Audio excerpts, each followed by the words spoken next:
for our case, we are going to bring in the entire character as an alembic, because while she's running, there are very, very subtle squashing and stretching that's happening that you don't necessarily see, but there is a lot of the knee is bending, and you can see some bulge happening on the heels, and it looks a lot more cartoony that way.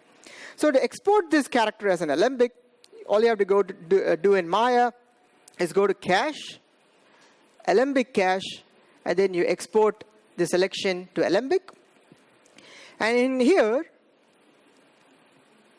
hope you can see it. Yeah. So in here, the options that you want to select is ensure that your UV write is on, so that your texturing information is brought into Unity.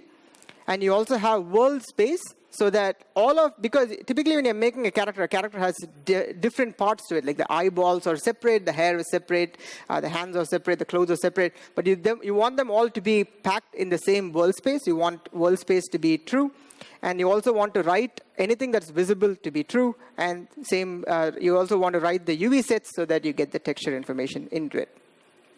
So I've already exported Livia as an alembic, so I've brought it inside Unity.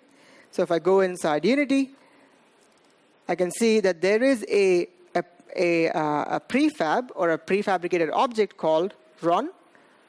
That's the Livia animation. I'm going to drag and drop it inside my scene. And you can see that here is the same Livia character. And because Alembic is supported as a plugin inside Unity, so you can go to GitHub and get the Alembic importer plugin, which is for free, made by Unity. So you can now see that the same animation is brought into Unity just like that. So now I have the animation, and of course I only brought in the character animation. I didn't bring in the set. I didn't bring in the tile that leads to the Candyland. So I'm going to have that. Now you must also notice that in here, she has no textures, but magically she has textures in here. Well, it's not really magic. The shaders that are used inside Maya doesn't translate one-on-one into Unity. So when you're creating a shot with Unity, you need to reshade them or retexture them inside Unity. But it's just a one-time thing. So if you look at this, I have the cloth. So in here, it is, again, it's nothing spectacular. It's just the standard shader. And it's got the same options that you generally see in a standard shader. So I have an albedo, I have a normal map because it's the cloth, so you can see nice little bumps on her sweater, and then a little height map so that you can see how much of the bump that you want to be seeing in her clothes. So I retextured it inside Unity, and it's, like I said earlier, it's just a one-time thing. You don't have to keep redoing it over and over again. So now I have this character in here. So that's good. So let me save this scene. So I'm going to go to here, and then I'm going to call it 00 starting scene. I've saved this scene. Now, like I said, when she's running, she's going to be going and discovering this Candyland, right? Typically, when you're working in a studio, or even when you're working in a really small team as animators, you're not going to be working, the character animator is probably a different person, and then the set builder and the environmental artist is a different person. Now in Unity, if you're all working in the same scene, it's going to be a problem, because you're going to be stepping on each other's shoes, and it's going to be messy. For that, the best way to be working with that is I created a separate scene called set development. It's just the name of the scene. And this is where, and you cannot really see anything, so I'm just going to drop a directional light so you can see stuff in there. And this is the Candyland. This Candyland was made in Maya, but exported into Unity as an FBX file, because the set itself doesn't have a lot of squashing and stretching. It probably has some very, very simple animations like rotation and so on. So it was brought in as an FBX file. Just so that you know how the round tripping works from FBX into Unity and Unity into Maya, There is a really, really nice talk, which I'll tell you in just a bit, about specifically about FBX round tripping itself.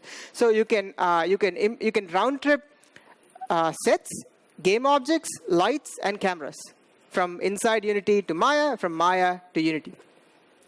So this was bought into Unity from Maya. And for FBX, the textures were brought in, and it was just the shaders that were made inside Unity. And now this is my set builder, and my set builder has built this scene. Just so that you know, this also has a little bit of fog in the background. The fog was added using the lighting inspector. So if you go to Window, Lighting, Settings, and this will open the lighting settings. And if you go all the way down, there is an option here called Fog. So for exterior scenes, this is very good. So you could have like nice fog surrounding your outer layers so that you don't see beyond that fog. And you can also color the fog, as you can see, because Candyland, it's got a pink fog in it. So I got this scene here. So let's open the other scene back up. I don't want to save this. I don't want the directional light in there. So we have Livia running.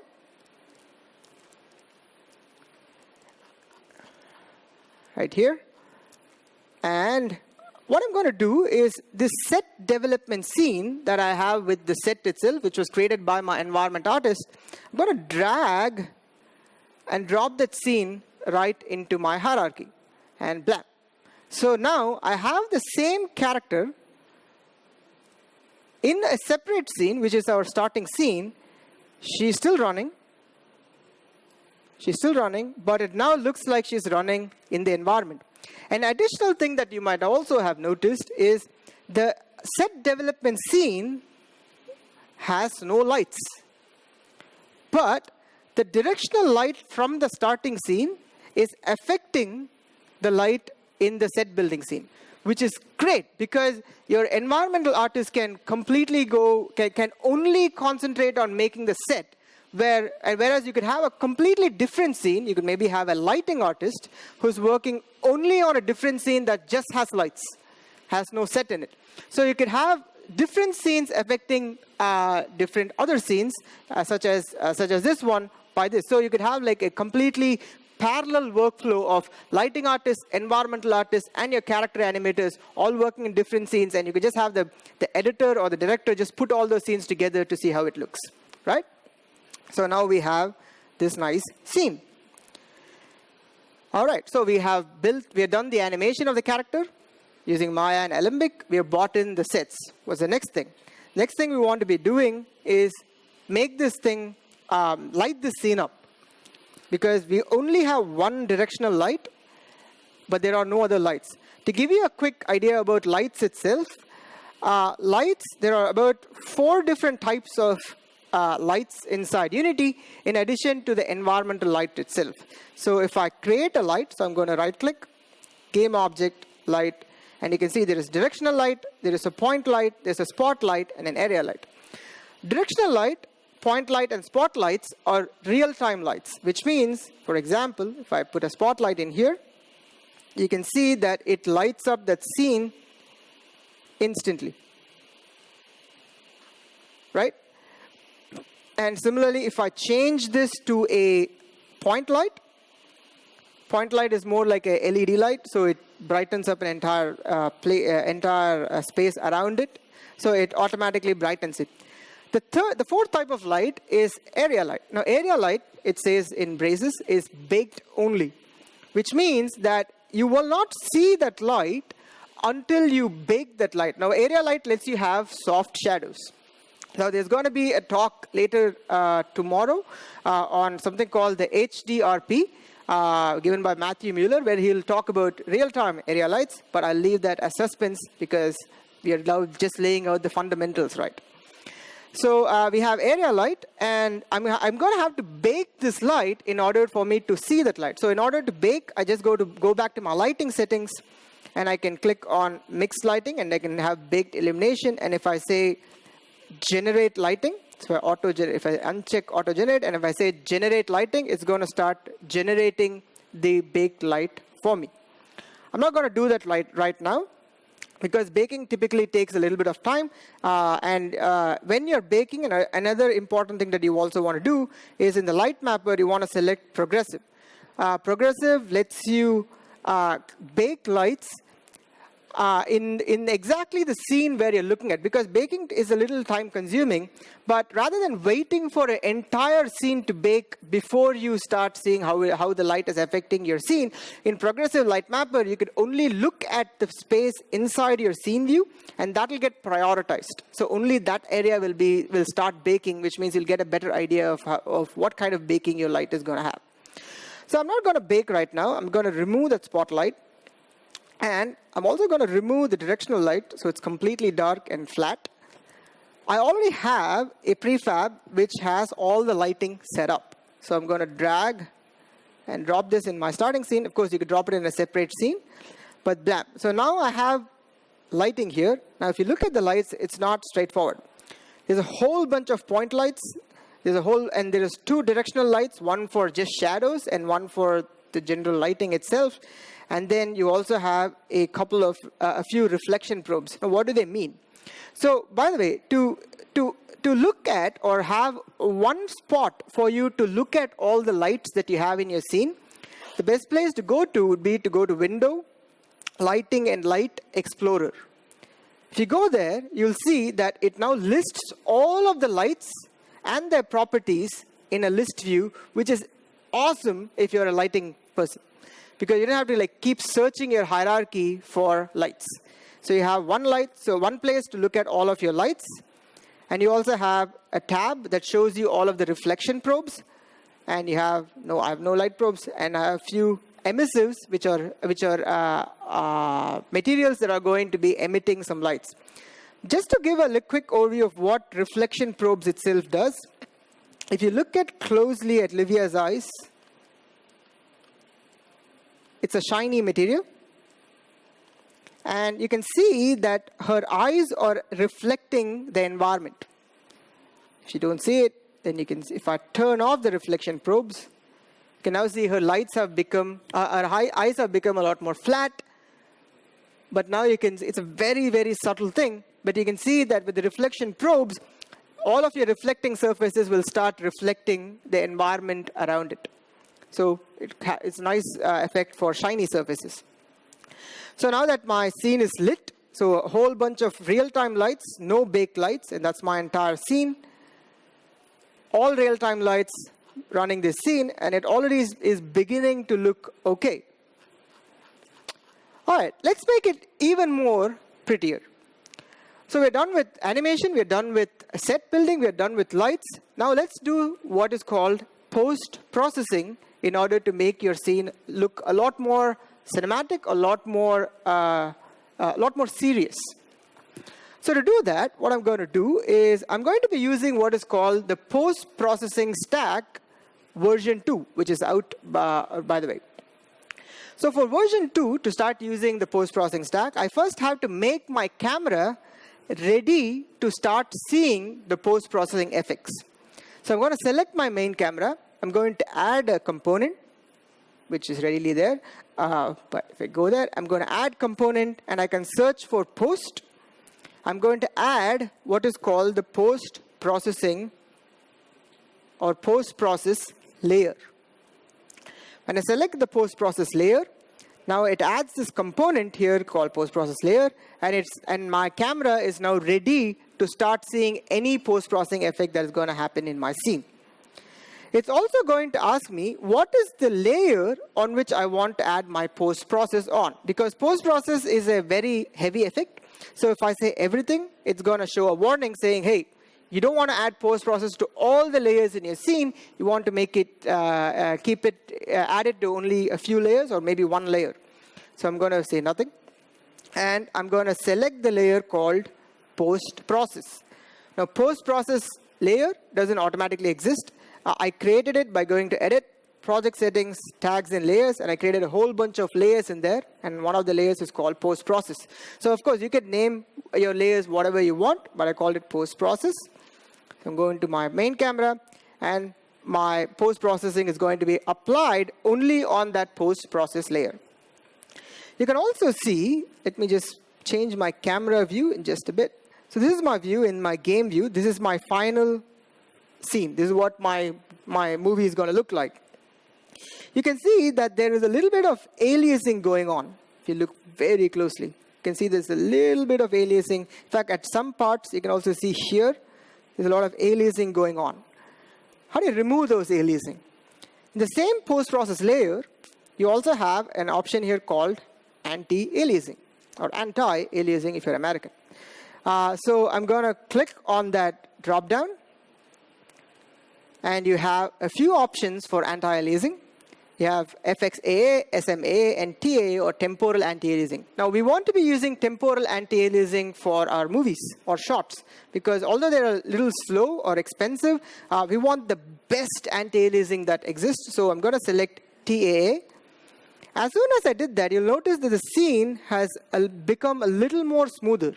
Now, it doesn't become fully smooth, but it has become a little more smoother. The reason why it doesn't become fully smooth is it only becomes fully smooth when you hit the play button. When you hit play, then the scene, it takes a little bit of time, and then blam, now it looks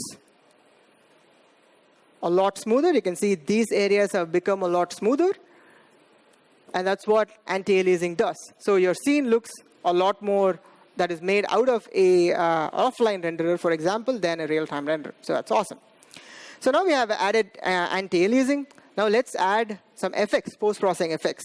To do that, I have time. So I'm going to right-click, game object. I'm going to create an empty game object.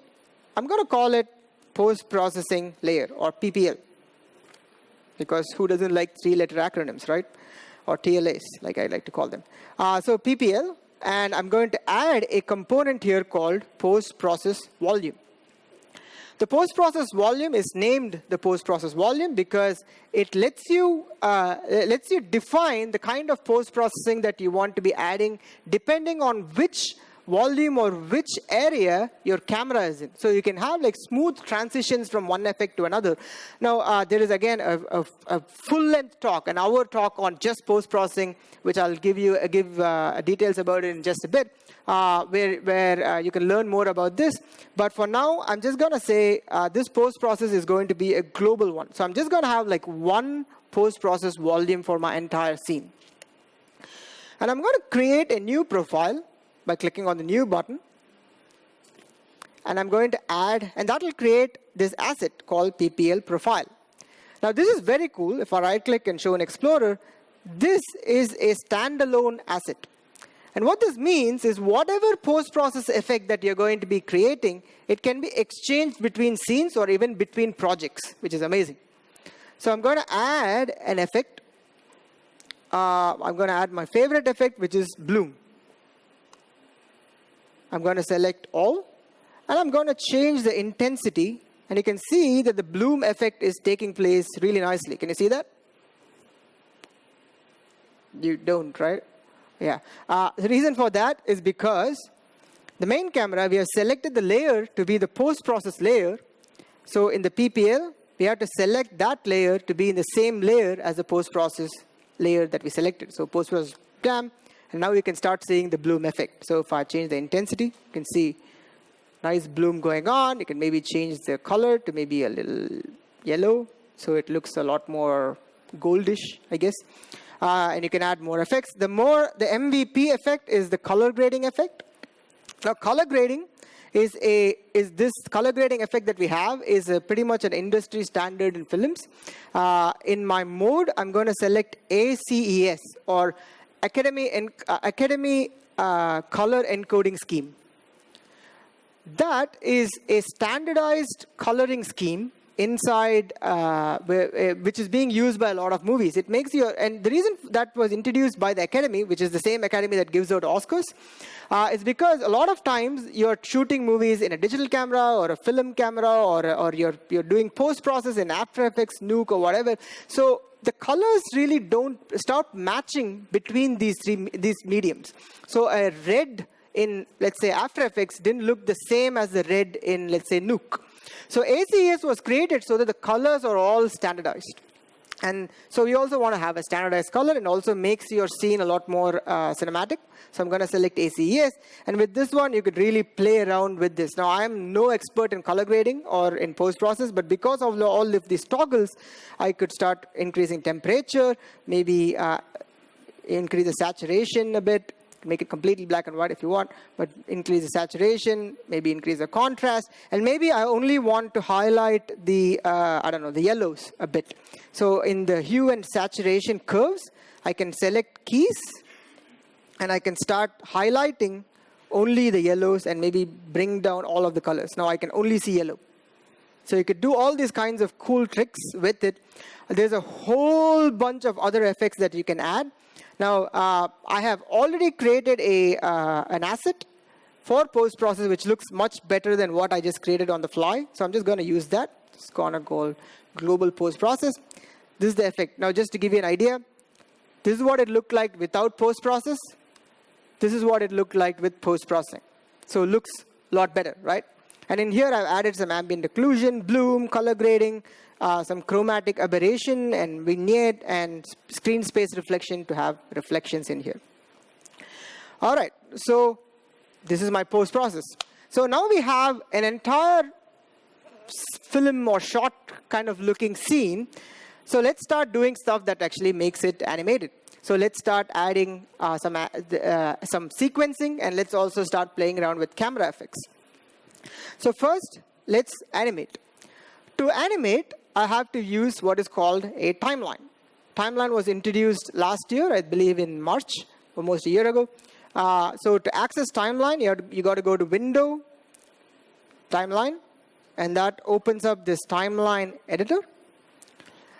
So I'm going to start creating a timeline where we are going to see Livia running in this track, because right now, if I click on run, and the only way I can see her animate is through this slide over here. But we wanted to animate over time. So to do that, I'm going to create a new game object. I'm going to call it shot01.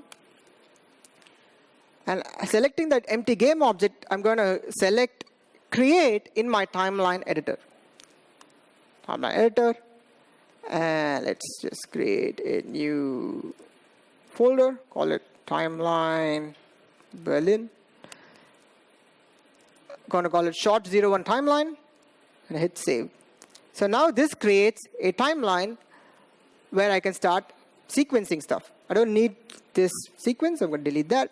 And I'm going to click on Add UTJ.alembic, which is UTJ stands for Unity Technologies Japan, because they were the one who made the alembic importer. So UTJ alembic, I'm going to create an alembic track. Now there's an alembic track created. I'm going to right click, add alembic shot asset clip.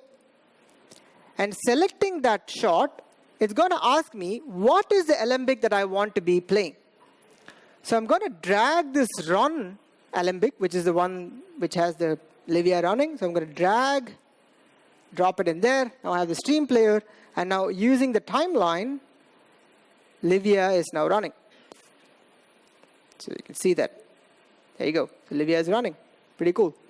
And another cool thing with this is, with the alembic itself, is if you extend the entire alembic, you can see that it now says hold. That means this is the end of the alembic itself. So this is the entire sequence where she's running. You can trim the animation on the end. So you can say, I only want her to run this much. So she only runs here, and then she stops running after that. You could also trim from the beginning by playing with the start offset. So if you play with the start offset on the alembic shot, then she starts running only from over there. But the length of the alembic remains the same. Now, to trim the beginning of the alembic, there is a better way of doing it, and I'll show that to you in just a bit. So we have this shot, and we have Livia running. That's cool. But we also want to have a camera following Livia while she's running, because right now it's just kind of, random. So let me align my camera. And to align my camera, let me just move this out of the way so that it's not in my face. All right. So to align my camera, I'm going to select main camera. And you can align the view that you want the camera to be in your scene view, just like that. I'm going to go to game object, align with view. And now my game view is also aligned in the same view as my scene view, which is a useful thing to do. So let's have the camera follow Livia. Now there is two ways of doing this. I'm going to show you the don't do this way. First, before I show you the right way. So the don't do this way is I'm going to click on add. I'm going to create an animation track. I'm going to say start animating the main camera. So I'm going to grab the main camera and then I'm going to drop it into this track. And I'm going to create an animator on the main camera. And you can see this red dot in here. That is for recording or keyframing any game object. It doesn't have to be the camera. It can be, you can keyframe anything inside the timeline. So I'm going to keyframe that. And now it's going to start recording any movement that I have inside my camera. So let me just zoom out just a bit. I'm going to refocus. And you can see now that I've refocused, a keyframe was added over here. And as she's moving, I want my camera to be keyframed maybe right here. So I'll realign. And now you can see two keyframes were created, and it's going to start animating the camera in those two spaces. So I can stop recording. You can see now my camera follows Livia. But you don't want to do it this way. Why? Because the keyframes are very static. If they want to make any changes, then you have to delete the keyframe or move the keyframe out. It gets very, I don't like that way. So instead, what you want to do is make it a little more procedural. To make your cameras a lot more procedural, you want to be using what is called Cinemachine. So for Cinemachine, I'm going to, Cinemachine is, again, there's a lot of talks on Cinemachine. So for using Cinemachine, I'm going to click on Add, Cinemachine Track, and I'm going to animate the main camera. And or creating a Cinemachine brain on the main camera, so I'm going to create a Cinemachine brain. I'm going to right click. I'm going to add a Cinemachine short clip. When I select the Cinemachine short clip, it's going to ask me, what is the virtual camera that you want to be creating on this Cinemachine short clip? So I'm going to click create. And it's going to create this CMVCam1. And you can see that the virtual camera is now pointing at some place where I don't even know where it is. So let's realign that camera. So let's say I want this camera to be here. Right? So now we have that shot. Let's create another Cinemachine short clip. Move that down just a bit. Right here. I'm going to create another virtual camera. And this time, when Livia is right there, I want to be looking at Livia from over here. So it's very similar to what kind of keyframing I was doing, but this is much better, and you'll know why. So I'm going to align that. So from 0 to 150, the camera is going to be pointing here. And from 150 beyond, the camera shifts. So how do you then blend these cameras together? Grab, blend. So now you have a nice camera blend happening between those two shots. And this is amazing because now you could play around with the alembic, you can play around with the animation. Maybe you want to move the cameras around and you could just do that with just individual cameras because they are both individual virtual cameras, and you can move those cameras, you could play with the rotation, but you're not playing with the keyframes itself. And you could also play with the blending of how much, or what is the kind of blending that should happen between the cameras. Should it be a linear blend? So if I select that, manual, then you can say what kind of blending curve that you want on your editor. So you could have like linear or curved or whatever kind of thing that you want. So let's leave it at auto for now. All right, I'm quickly running out of time, so let's move a little fast. So this is my shot 1. Right, this is cool. Let's create another shot really quickly. I'm just going to repeat what I just did, but in a slightly different manner. So to create another shot, I'm going to right click, create a empty game object. I'm going to call it shot 02. I'm going to unlock this timeline. I'm going to create another timeline. And, Berlin, shot 2 timeline. And here, like I said earlier, I want to trim the beginning of Livia. I don't want to have Livia being trimmed using the start time, which is not an intuitive way of doing it. So I'm going to create another alembic track. I'm going to add an alembic short clip. I'm going to say animate Livia. And here I want to add another. And this time, I want a camera to follow Livia from behind, and then it should just reveal that candy land or that candy palace, right? So let's create that. So I'm going to create a Cinemachine short clip, create a new virtual camera, but this time the virtual camera should start only animating or being into existence from 210 or slightly behind those frames. So I'm going to create a new Cinemachine short clip. Keep it right there, right click, keep it right here, maybe. So while she's running, yeah. So this one should be here. Oops. And this other Cinemachine camera should be kind of looking up, something like this maybe. Right? So, blam. So now I have two shots. So let's blend that. So now you have, woo, cool. So now you have two shots. One shot which has Livia running on the camera following Livia from the side, and then a second shot which has Livia, the camera from behind, and is looking up. So how do you then put these shots together? So to put these shots together, I'm going to be creating another game object, and I'm going to call it master. And on my timeline, I'm going to create a new timeline, of course.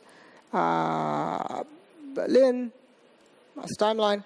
And in here, I'm going to add what is called a control track. The control tracks help you control other timelines.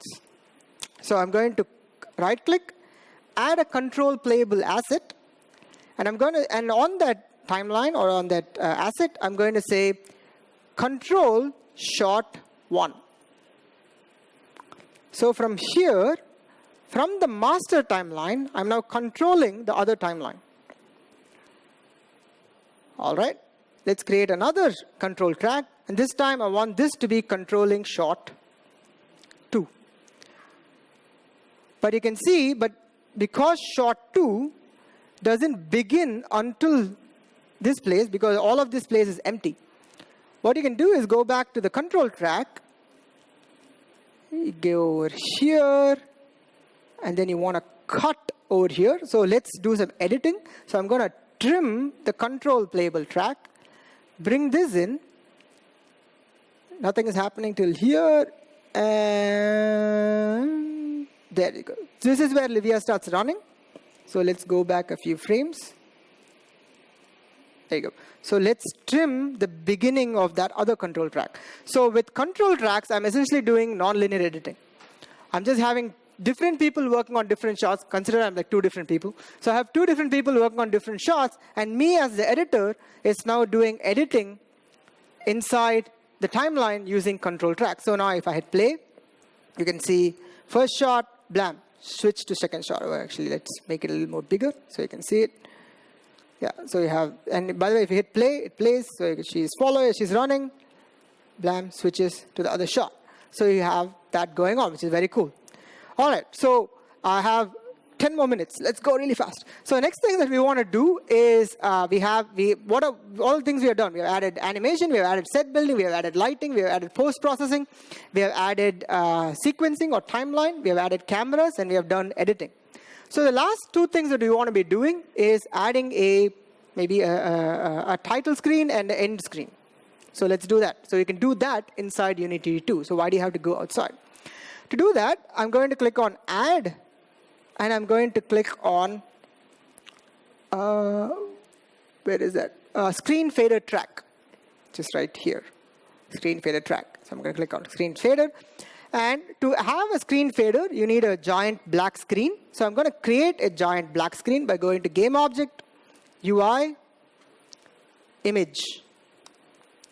And for that image, I'm going to say fill in the entire screen. So I'm holding down on my Alt button and clicking this, this icon. I'm going to say fill up the entire screen. So it's a giant white screen, but we want a black screen. So I'm going to click on color, make it black. And by default, I want the alpha to be 0. So let's click on that. I'll go back to my master timeline. I'm going to grab the image, put it in here. I'm going to right click. I'm going to add a screen fader clip.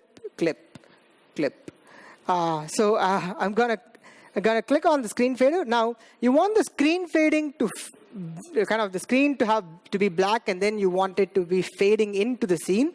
So let's move these two control tracks just a bit to the right. Again, I'm doing editing here.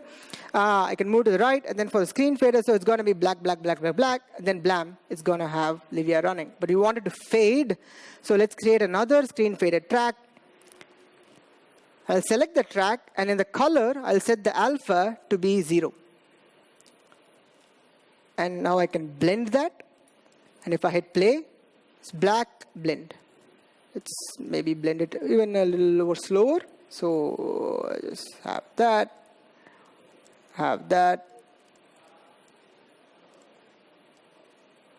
Yeah, much better. So if I hit play, it's black, blends, Livia is running. And you could do the same thing. You could duplicate, do the reverse essentially. So I'm going to right click, duplicate, or Control D. Put that at the end, right click, duplicate, Control D. So the black one is at the end. So at the end too, when the Candyland is revealed, fades out. So if I do that, play the entire thing, it's like fade in, Livia is running, short changes, fades out. Cool. So let's also add a text to this. So I'm going to add on the master track, add text switcher. For the text, I need is text. So I'm going to go to game object, UI, text. The text, let's make it, and this text editor is very similar to any text editor. So I'm going to create, I'm going to say, I want this text to be, again, full screen. So I'm going to click on Alt, make it full screen, and then you can change the font if you want. I'm going to make the font size a little bigger, make it in the center of the screen, and make it white so that we can see it. So if I actually type, so you can see that the text is in the middle. So let's remove that text, and by default, I don't want any alpha, so I'm going to remove all alpha. I'm going to grab that text and put it in my master timeline. I'm going to right click, add a text switcher clip. And in the text switcher, I'm going to say the font size needs to be, what is the font size I had given? Was about 14? Well, that's not good. Let's make it 30. And in the text, I'm going to say Livia's dream, unite Berlin. Cool. And we also want this track to fade. You could right-click, create another text switcher clip, and make the alpha down, and so on. But a different way of doing it would be click on the text switcher clip, and if I click on the ease out duration, if I make it 2 seconds, then it's going to fade out in 2 seconds. So you can just make that a little bigger. So the last 2 seconds is going to be fade out, just like that. So instead of creating another alpha, I'm just going to do that. Similarly, at the end, I want to create another text switcher clip. And I want to say the end. Actually, you know what? This is the beginning. So let's create the beginning. Beginning. There you go. Right? So now you have, and then we'll also create, and instead of ease out duration, we'll say ease in duration. And we'll say ease in 2 seconds. I think the entire thing is just 2 seconds. So that's why it's like rounding up. There you go.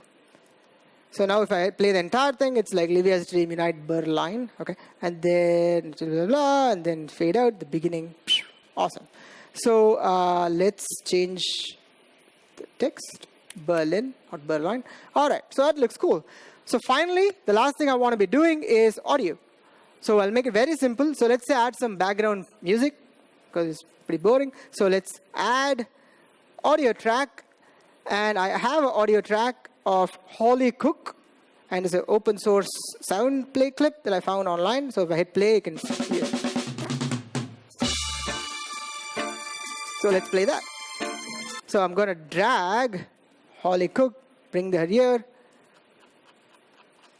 That's a big soundtrack. So let's just clip it out. And similar to any other thing inside timeline, you can clip it, trim it, do whatever you want from the timeline.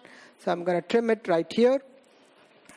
And you could, of course, fade in, fade out. So I'm going to fade in the music, ease in the duration to 2. 2 is probably too much. 1, and then ease out duration. I'm going to have another 1. So the sound is going to fade in, and then once the movie is over, it's going to fade out. So now we have music, title screen, all done. In the last 3 minutes, all I have to do is publish this movie to a movie format. So to do that, I'm going to click on Add Recorder Track. I'm going to right-click, add a recorder clip. And the recorder clip is awesome.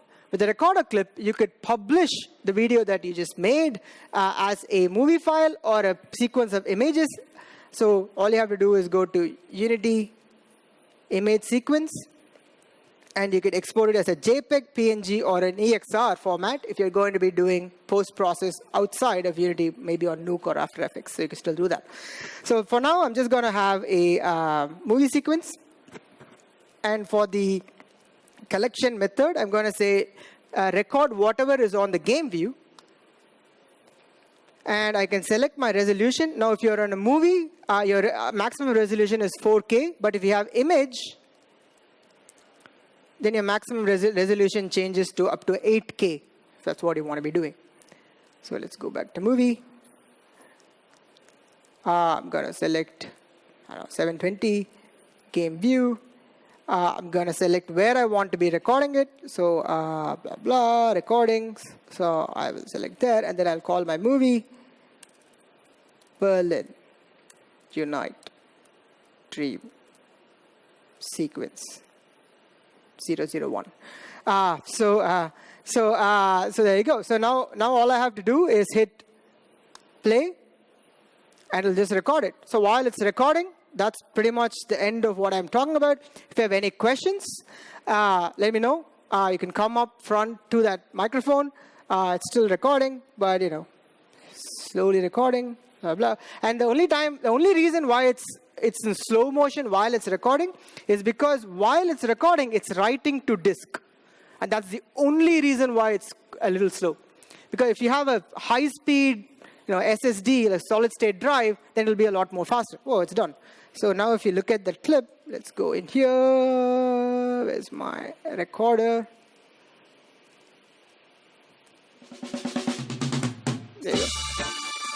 So that's the entire movie in an MP4 format.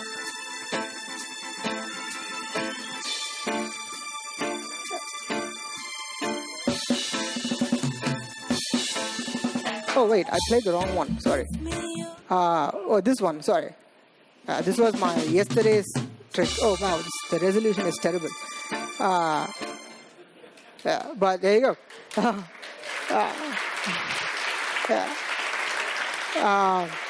So, thank you. So, if you have any questions, we have 10 more minutes. Wow, ahead of time. So I have 10 more minutes. If you have any questions, I'll still be around. And I'll still be around. Oh, hold on. Don't leave it. Important part. Damn, I totally forgot. So talks that you should be attending. Today at 12:30, there is advanced level timeline in Cinemachine, which is awesome. So it'll go through timeline in Cinemachine. If you want to make your environment look really, really pretty, there is Book of the Dead at 2 to 3. The FBX round tripping, which I was talking about between Maya, Unity to Maya, that's at 2:15 to 3:15. And then Sonder, a film that was fully made inside Unity, is going to premiere today at Breakout 5, which is here. It's at 3:30 p.m. Definitely attend the keynote. There's a lot of exciting new animations and film-related features that are going to be revealed in keynote today. Definitely attend that. It's today at 6 o'clock. Tomorrow, there is a talk on post-processing stack, the future of character animation inside Unity, the next level of graphics if you want to do cinematic VR, and then an awesome talk by Matthew Mueller on using HDRP to create your animation. And then 21st, there is 2D animation and rigging, if you're into 2D animation. And then Adam Myhill, who is the Cinemachine guy, he will be talking about using cinematics and artist tools to make a game trailer, which is, kind of making a movie. So that's my talk. If you have any questions, you could also email me at arvind@unity3d.com or tweet me at unityarvind. So thank you. Bye.